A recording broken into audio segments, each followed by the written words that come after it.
मत्ती रचित सुसमाचार अध्याय 27। पिलातुस के सामने यीशु। जब भोर हुई तो सब प्रधान याजकों और लोगों के पुरनियों ने यीशु को मार डालने की सम्मति की।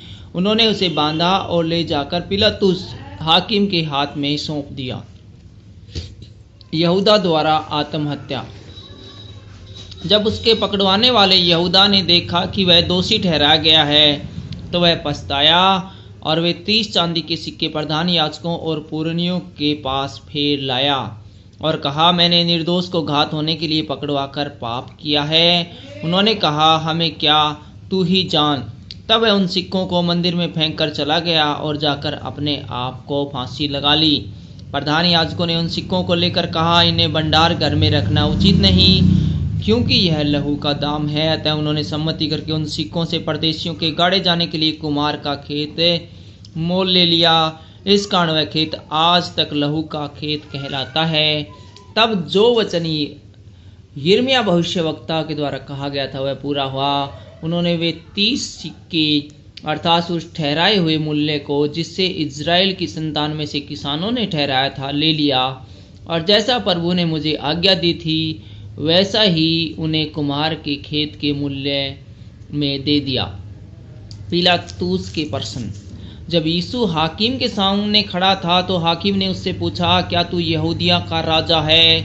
यीशु ने उससे कहा, तू आप ही कह रहा है। जब प्रधान याजक और पुरनिये उस पर दोष लगा रहे थे तो उसने कुछ उत्तर नहीं दिया।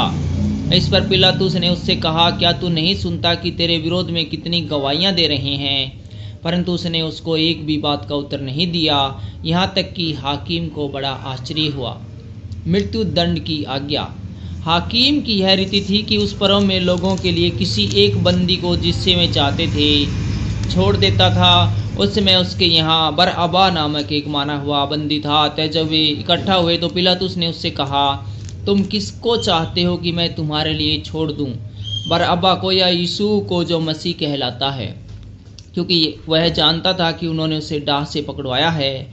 जब वह न्याय की गद्दी पर बैठता था तो उसकी पत्नी ने उससे कहला भेजा, तू उस धर्मी के मामले में हाथ न डालना, क्योंकि मैंने आज सपन में उसके कारण बहुत दुख उठाया है। प्रधान याजकों और पुरनियों ने लोगों को उभारा कि वे बरअब्बा को मांग ले और यीशु का नाश कराएं। हाकिम ने उससे पूछा, इन दिनों में से किसको चाहते हो कि मैं तुम्हारे लिए छोड़ दूं? इन दोनों में से तुम किसको चाहते हो कि मैं तुम्हारे लिए छोड़ दूं? उन्होंने कहा, बरअब्बा को। पिलातुस ने उससे पूछा, फिर यीशु को जो मसीह कहलाता है क्या करूं? सब ने उससे कहा, वह क्रूस पर चढ़ाया जाए।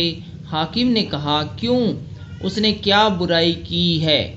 परंतु वे और भी चिल्ला चिल्ला कर कहने लगे, वह क्रूस पर चढ़ाया जाए। जब पिलातुस ने देखा कि कुछ बात बन नहीं पड़ता परंतु इसके विपरीत हुल्लड़ बढ़ता जा रहा है तो उसने पानी लेकर भीड़ के सामने अपने हाथ धोए और कहा, मैं इस धर्मी के लहू से निर्दोष हूँ, तुम ही जानो। सब लोगों ने उत्तर दिया, इसका लहू हम पर और हमारी संतान पर हो। इस पर उन्होंने बरअब्बा को उसके लिए छोड़ दिया और यीशु को कोड़े लगवाकर सौंप दिया कि क्रूस पर चढ़ाया जाए। सिपाहियों द्वारा यीशु का अपमान। तब हाकिम के सिपाहियों ने यीशु को किले में ले जाकर सारी पलटन उसके चारों ओर इकट्ठी की और उसके कपड़े उतारकर उसे लाल रंग का बागा पहनाया और कांटों का मुकुट गूंथकर उसके सिर पर रखा और उसके दाहिने हाथ में सरकंडा दिया और उसके आगे घुटने टेककर उसे ठट्ठों में उड़ाने लगे और कहा, हे यहूदियों के राजा नमस्कार, और उस पर थूका और वही सरकंडा लेकर उसके सिर पर मारने लगे।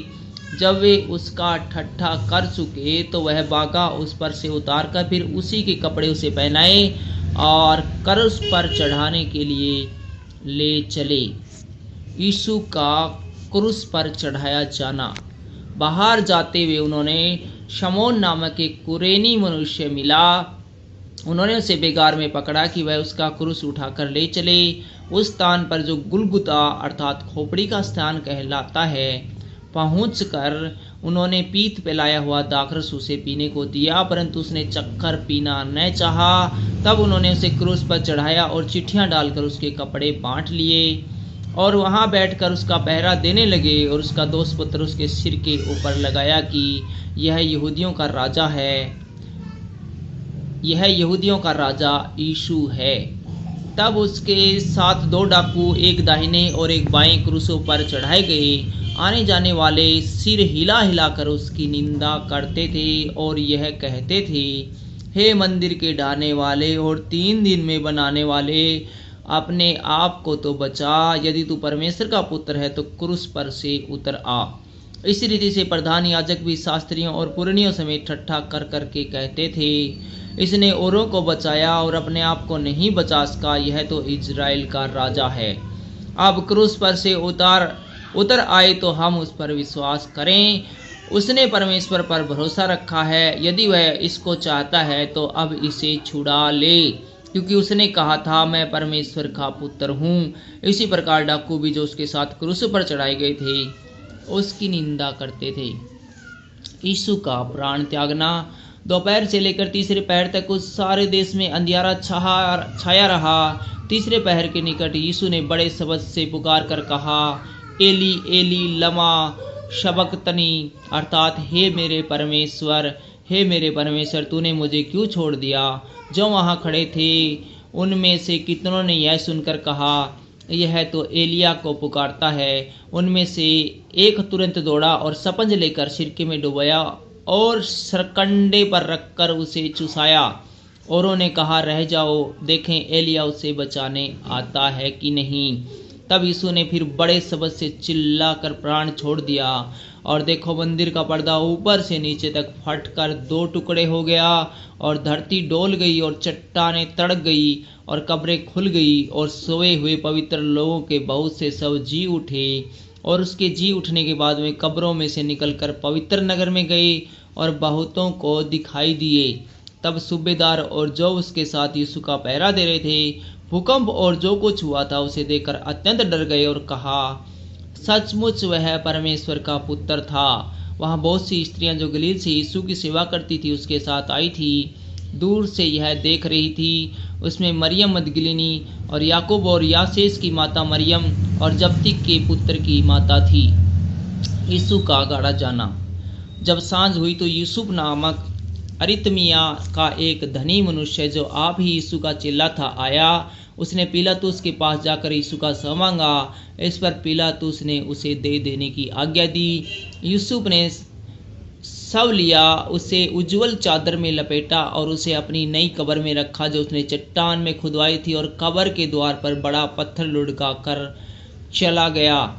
मरियम मगदलीनी और दूसरी मरियम वहाँ कब्र के सामने बैठी थी।